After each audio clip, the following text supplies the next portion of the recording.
Hola, ¿qué tal? Bienvenidos a una nueva edición de Mamitas de Hoy que se emite por Canal 8 Somos el Valle para todo Neuquén y Río Negro. Mamitas de Hoy, el programa para padres, futuros padres y para toda la familia. Ya comenzamos con los títulos del día de hoy.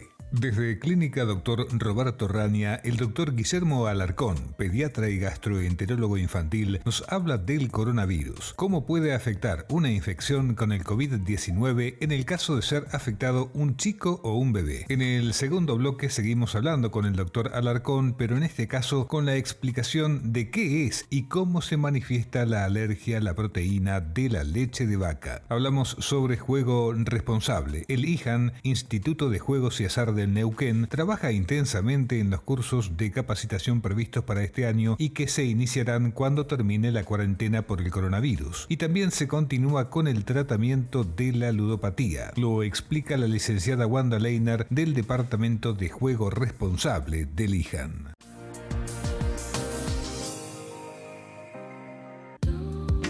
Auspicia este segmento en Mamitas de Hoy.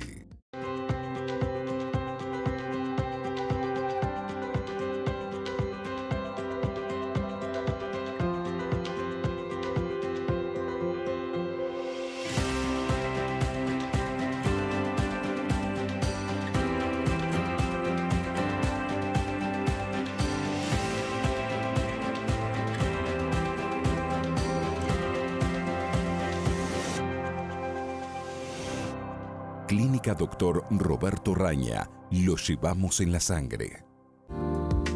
Desde Clínica Dr. Roberto Raña, el doctor Guillermo Alarcón, pediatra y gastroenterólogo infantil, nos habla del coronavirus. ¿Cómo puede afectar una infección con el COVID-19 en el caso de un chico o un bebé? Bueno, antes que nada, buenos días y muchas gracias por esta entrevista.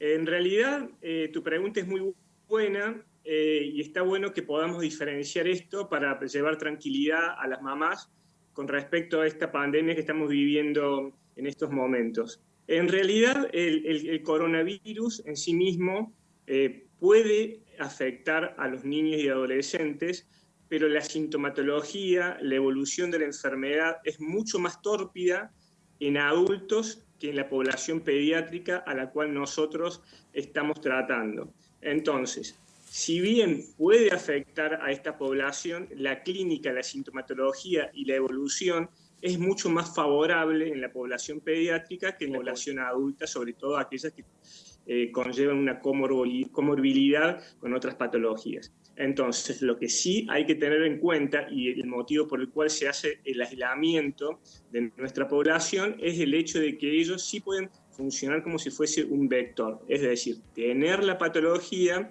y transmitirla a otros integrantes de la familia. Por eso es muy importante que en este momento estemos en familia, estemos dentro de nuestro hogar, sin tener en contacto sobre todo con adultos. Por eso se han suspendido las clases con muy buen tino, con muy buen pensamiento, ¿sí? Para tratar de evitar la propagación de esta patología. Claro, los chicos, digamos, son agentes de transmisión muy importantes. Aparte, ellos tienen mucha actividad y mucho contacto social si no existiera este aislamiento, ¿no? Así es, y por eso es tan importante también entender qué es lo que es el aislamiento. El aislamiento es estar dentro de un lugar determinado, sin contacto con otras personas. Se habla de aislamiento, ¿sí?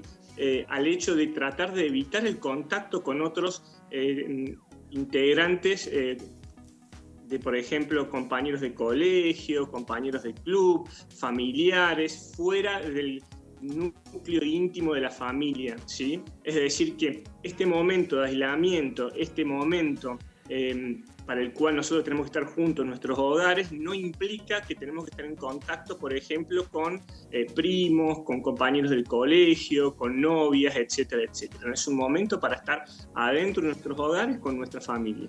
También se ven afectados los chicos, digamos, con alguna patología de base. Ahí sí el coronavirus puede llegar a ser una complicación importante. Es muy buena tu pregunta, es excelente tu pregunta. En la teoría podría llegar a verse afectado, tener una clínica, una sintomatología más importante, pero asimismo nosotros no hemos visto reportes de pacientes en población pediátrica con coronavirus, con sintomatología muy importante del coronavirus y con riesgo de vida del coronavirus, más allá de la comorbilidad que tenga determinado chico. Es decir, que no está descrito en la literatura, no está descrito que tengamos, por ejemplo, pacientes con asma, pacientes con diabetes, cardiópatas, que les haya afectado o haya producido más síntomas del coronavirus.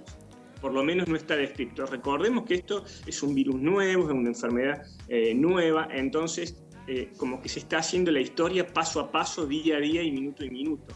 Hoy esto no está descrito. Hasta el día de la fecha tenemos descrito solamente un paciente pediátrico, creo que está en el Chaco, y no muchos más pacientes descritos con respecto a esta patología. Sí, justamente, creo que es una nena de 7 años que fue detectada en el Chaco. ¿Ustedes tienen protocolo, digamos, de ordenar examen de coronavirus en el caso de detectar en el mundo pediátrico algún síntoma sospechoso, digamos, en algún paciente? Sí, seguramente.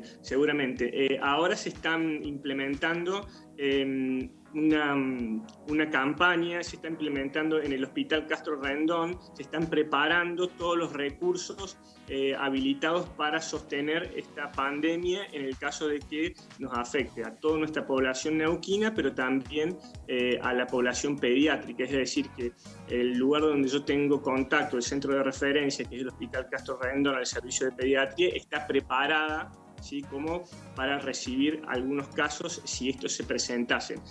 No solamente, obviamente, para hacer el diagnóstico y también para realizar el tratamiento. Doctor, ¿alguna recomendación sobre cómo llevar adelante la profilaxis de los chicos que a veces por ahí son tan resistentes al tema del lavado de manos y todo eso? Bien. Bueno, lo más importante acá es el lavado de manos. El lavado de manos se tiene que hacer siempre, sobre todo cuando uno va a ingerir los alimentos, cuando uno va a llevarse las manos a la boca para alimentarse, cepillarse los dientes, etcétera. La base, la estrategia para defendernos de esta patología es el lavado de manos y el aislamiento. Son los dos tópicos más importantes que nosotros tenemos que tener en contacto, que tenemos que tener en consideración en este momento, ¿sí? El lavado de manos, nunca nos vamos a cansar de repetirlo, el lavado de manos y el aislamiento. Y el aislamiento es fundamental para tratar de evitar el contagio. Sin contacto con otras personas no hay transmisión, y con el lavado de manos disminuimos el riesgo de la transmisión.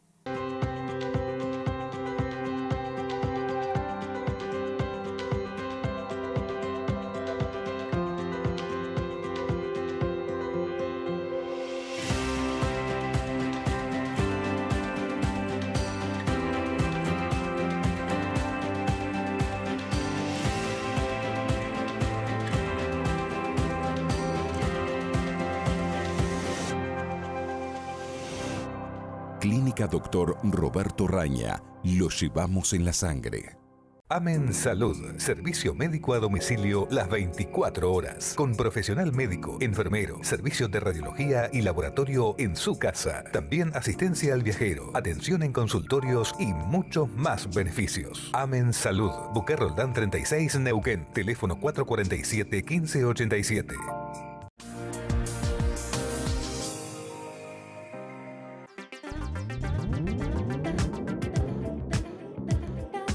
En el segundo bloque seguimos hablando con el doctor Alarcón, pero en este caso con la explicación de qué es y cómo se manifiesta la alergia a la proteína de la leche de vaca. Las reacciones adversas de los alimentos incluyen cualquier acción anómala producida por la ingesta de este alimento.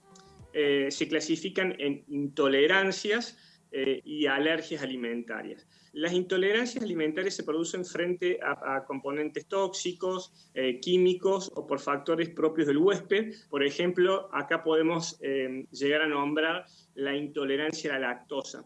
La intolerancia a la lactosa está determinado por un déficit de un azúcar, que que es la lactasa, la enzima que absorbe ese azúcar, que es la lactosa. Entonces, cuando hay un déficit de esta enzima, que es la lactasa que va a absorber la lactosa, nosotros vamos a tener una intolerancia a la lactosa.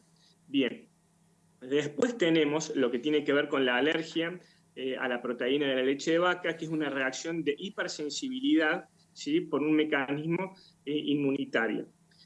¿Por qué nosotros tenemos muchas alergias a la proteína de la leche de vaca y por qué cada vez va en aumento el diagnóstico de alergias a la proteína de la leche de vaca? Primero, por una cuestión lógica. El primer alérgeno al cual nosotros estamos en contacto tiene que ver con la proteína de la leche de vaca. Entonces, es el primer... Es a lo primero lo que nuestro organismo se va a defender, ¿sí? Porque antes nosotros teníamos una mayor aceptación, no sé si la palabra es aceptación, pero teníamos un mayor número de madres que estaban vinculadas con la lactancia materna, ¿sí? Esto, si bien nosotros tratamos, sobre todo de la parte pública, también de la parte privada, de mantenerlo, sabemos que es una lactancia materna exclusiva hasta el 6º mes y después una alimentación complementaria. El hecho de que nuestra vida en sociedad nos ha determinado que por ahí las madres tienen que seguir estudiando, que tienen que seguir trabajando, por ahí la lactancia materna se ve complicada, entonces nosotros tenemos las mamás se ven obligadas, digamos, a recurrir a este sustituto de la lactancia que son los suplementos.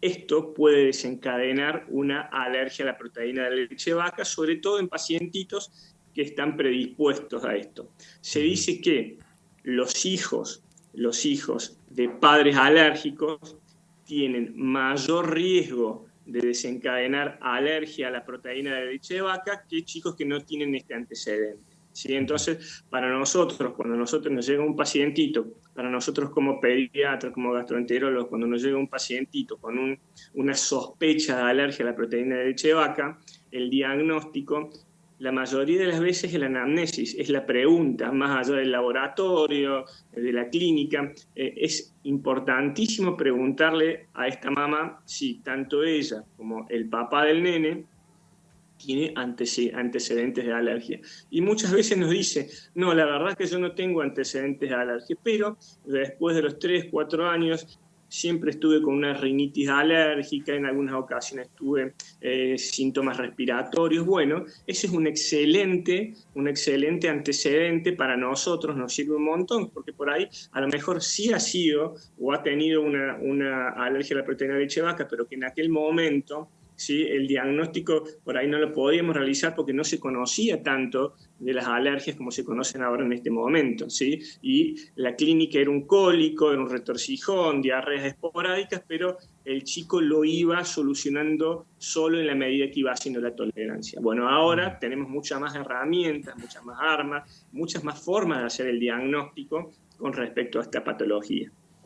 Entonces, si la pregunta es cómo nosotros podemos sospechar de que nuestro pacientito y nuestros hijos tienen alergia a la proteína de leche de vaca, se puede manifestar de muchísimas formas. Sobre todo el diagnóstico se hace en chicos menores de 1 año. Es raro, puede pasar, sí, porque en la medicina nada es matemático, pero los diagnósticos se hacen antes del año. Es poco probable que después del año uno haga un diagnóstico de alergia a la proteína de la leche de vaca. Pero las formas de manifestarse, la sintomatología, la clínica, puede ser muy variable. Desde diarrea, distensión abdominal, un chico que está colicoso, que le cuesta conciliar el sueño, que está irritable, que está molesto, y obviamente que presenta un rash cutáneo, es un paciente que nosotros tenemos que sospechar de alergia a la proteína de la leche de vaca. ¿Cómo podemos hacer el diagnóstico? El diagnóstico se hace fundamentalmente, como habíamos hablado recién, con la anamnesis, con las preguntas al papá, con las preguntas a la mamá, cómo duerme, qué características tiene, es un chico que está irritable, que está molesto, que come, que tiene retorcijones, que de noche no puede dormir. Y también, esa es la parte clínica, también el examen físico, como habíamos detallado recién, un chico que está distendido, con la pancita con la pancita como muy abombada, ¿sí? Con mucho meteorismo, con aire, con erupción cutánea. Son signos clínicos, son signos al examen físico que nosotros nos pueden orientar, ¿sí? A esta patología. También, o sea, no solamente la diarrea, hay un grupo de pacientes que también puede presentar síntomas opuestos como la constipación. La segunda pregunta sería, ¿hay métodos diagnósticos de laboratorio? Sí, hay métodos diagnósticos de laboratorio. Esos métodos diagnósticos de laboratorio van a servir para los pacientes que son mediados por células IgE. Estas células mediadas por IgE, por ahí la clínica es un poco más persistente en el tiempo, son pacientes que presentan más clínica y que por ahí el tratamiento conlleva más tiempo y por ahí se puede hacer continuar la sintomatología por encima del año. También es algo que olvidé decir, pero es algo muy importante, que la alergia a la proteína de leche de vaca, una sintomatología muy importante y que pone, digamos, en alerta y preocupa mucho a la mamá, es cuando se manifiesta con proctorragia. Proctorragia es la caquita con sangre, entonces es una forma, es un motivo de consulta muy frecuente, sobre todo que alarma mucho a la mamá, pero más allá de lo alarmante que es este síntoma, porque no es lindo ver a su bebé con un pañalcito lleno de caca y con hilitos de sangre, ¿sí? Uno le tiene que decir a esa mamá que la proctorragia es una presentación de alergia a la proteína de leche de vaca, que obviamente si esta luego del tratamiento persiste hay que descartar otras patologías que son un poco más severas, ¿sí? Pero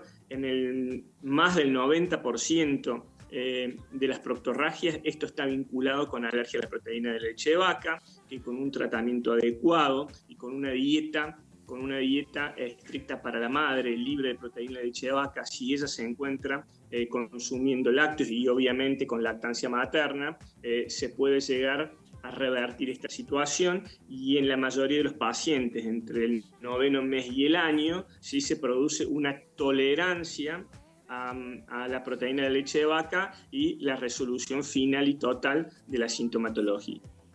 Es decir, doctor, que la alergia a la proteína de la leche de vaca se da en edades tempranas del niño, del bebé, por lo que usted nos refiere, ¿y se cura con el tiempo, con el avance de la edad del chico? Sí, la palabra, o sea, está muy buena tu pregunta y lo que tiene que ver con la palabra curarse no me gusta mucho porque sí, lo que podemos decir es hace tolerancia, ¿sí? Es decir, que el organismo aprende a defenderse y a tolerar, ¿sí? Esta proteína de leche de vaca y la mayoría de los niños luego del 9º mes del año hacen tolerancia y nosotros vamos haciéndoles pruebas de desafío conforme pasa el tiempo, cada 3 meses, para ver si este chico hace tolerancia, ¿sí? Que en una palabra vendría a ser de forma más casera es curarse. Ahora, hay que tener en cuenta que si este chico es un alérgico a la proteína de la leche de vaca, no significa que no pueda ser alérgico a otros alérgenos potenciales como son el trigo, el huevo, el maní, el pescado, la soja y la leche de vaca, ¿sí? Entre otros alimentos. Entonces, como decíamos recién, hay formas de hacer el diagnóstico de laboratorio, por ejemplo, pero la forma más práctica y más común de hacer el diagnóstico de alergia tiene que ver con la clínica. Entonces, si este chico está en contacto con el trigo, por ejemplo, descartando otras patologías, ¿no? Como es la celiaquía, estamos hablando en este momento de alergia, ¿sí? Nosotros le sacamos el trigo, le sacamos la soja y este chico vuelve a tener una vida totalmente normal, sin síntomas, sin ningún tipo de molestia. Nosotros le volvemos a dar esto que potencialmente creemos nosotros que le puede hacer el daño y vuelve a tener clínica, bueno, ahí en ese momento hacemos el diagnóstico, ¿sí? El hecho también de que haya sido alérgico a estos alimentos no significa que posterior a esto no pueda hacer otro tipo de manifestación clínica, como son las rinitis alérgicas, erupciones cutáneas, pero eso ya tiene que ver con otras cuestiones, y esto se llama marcha alérgica. Amen Salud, servicio médico a domicilio las 24 horas, con profesional médico, enfermero, servicios de radiología y laboratorio en su casa. También asistencia al viajero, atención en consultorios y muchos más beneficios. Amen Salud, Buque Roldán 36, Neuquén, teléfono 447-1587.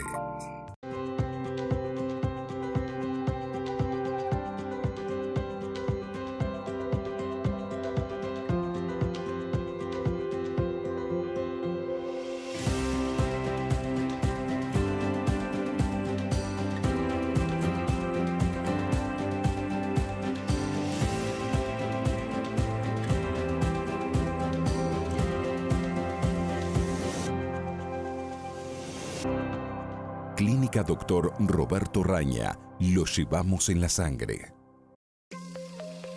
Hablamos sobre juego responsable. El IJAN, Instituto de Juegos y Azar del Neuquén, trabaja intensamente en los cursos de capacitación previstos para este año y que se iniciarán cuando termine la cuarentena por el coronavirus. Y también se continúa con el tratamiento de la ludopatía. Lo explica la licenciada Wanda Leiner del Departamento de Juego Responsable del IJAN.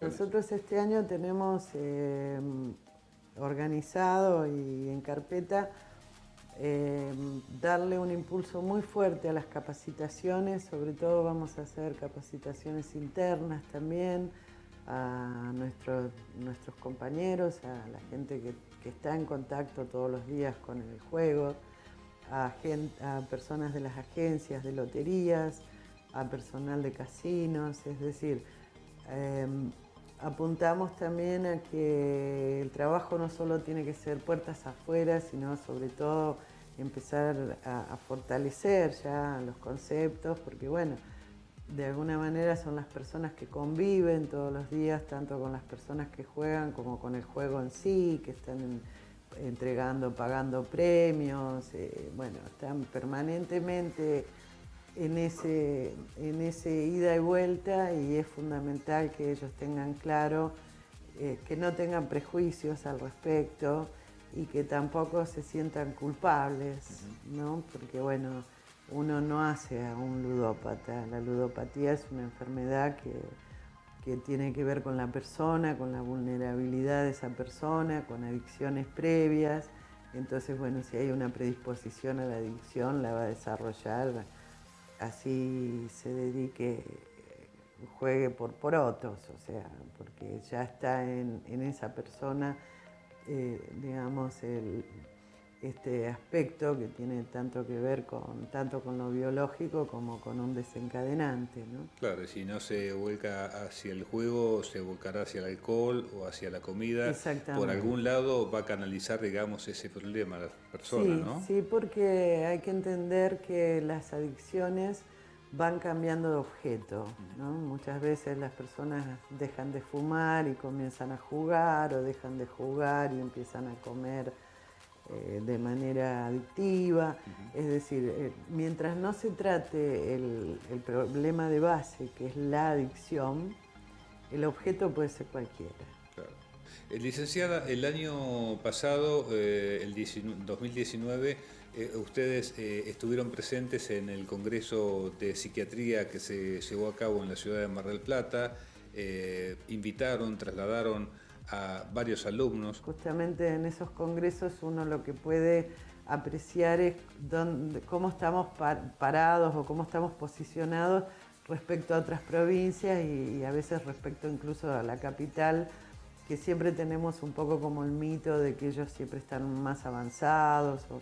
Y nosotros en el tema de salud realmente tenemos un programa que es envidiable. Un poco este año estamos también trabajando para certificar nivel 3. Nivel 3 ya, obviamente cada nivel implica un grado de compromiso mucho más amplio. El año pasado era la brecha, es decir, entre lo que habría que hacer y lo que estamos haciendo.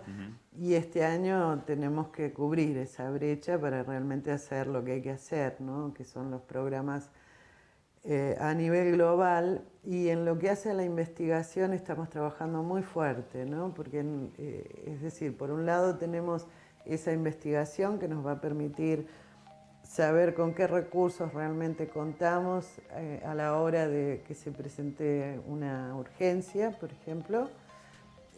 También estamos haciendo encuestas, en 1.650 encuestas hicimos para hacer un diagnóstico sobre la cantidad de personas con juego problema o juego patológico que tenemos en la provincia, y para poder cotejar respecto a la que hicimos en el 2012. Y también para poder ver, porque el año pasado se hizo por primera vez la primera encuesta nacional en todo el país, creo que incluso de Latinoamérica, nunca tuvimos un número. Bueno, los resultados dieron muy parecidos a los que manejamos nosotros. Dio un resultado de 1,6 juego patológico en todo el país y de 5,6 juego problema. Y nosotros en nuestra provincia tenemos 1,8 y 5,8, es decir que serían 2 dígitos menos a nivel nacional incluso.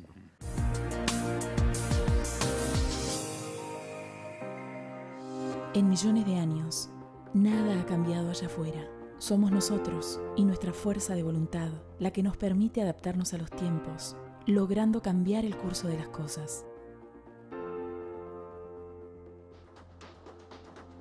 Hoy necesitamos esa fuerza para superar este difícil momento. Se hace imperioso que te quedes en tu casa, cortar la cadena de contagios de este virus, salvar tu vida y la de los que más quieres.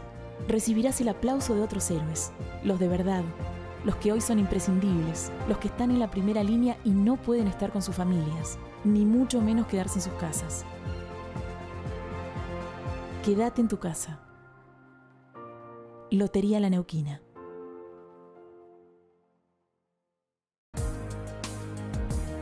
Y hasta aquí llegamos con Mamitas de Hoy. Recuerden que nos pueden seguir al instante a través de las redes sociales, a través de facebook.com/Mamitas de Hoy, en Instagram como Mamitas de Hoy, Twitter Mamitas de Hoy, nuestro canal de YouTube Mamitas de Hoy y también nuestra página web que es www.mamitasdehoy.com.ar.